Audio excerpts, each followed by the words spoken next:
Hi everybody. I just wanted to do a little introduction on this Symbaloo that I have created.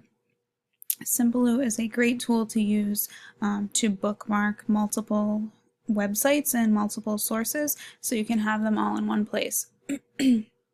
So as I had mentioned on this page of the website, of our classroom website, I just wanted to take a minute and just go through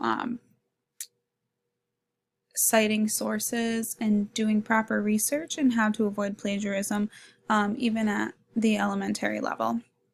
So right here in the top left, I actually went through and color coordinated all of the sections I have. So this blue section here are all sources on how teachers can teach citations and how to explain plagiarism to younger students. So all these sites here link to a website that has this information. And then right here in the yellow section is just what it says when you need to cite and when you don't need to cite.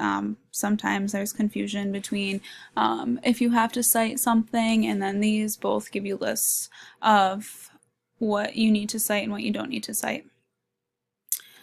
Over here is a section based off of sources where students can get ideas for research. All of these are student-friendly websites, and a lot of them have like current news but simplified to a younger level of understanding.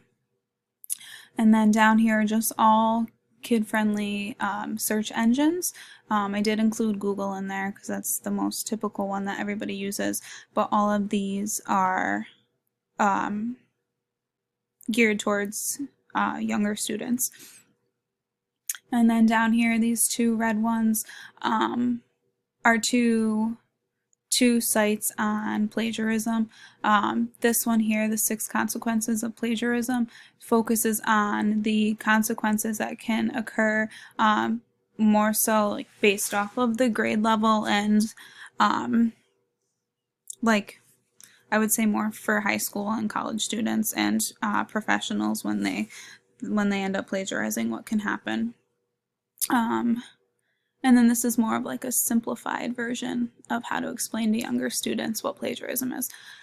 And then lastly, this section over here is several websites that can be used to help students cite their sources.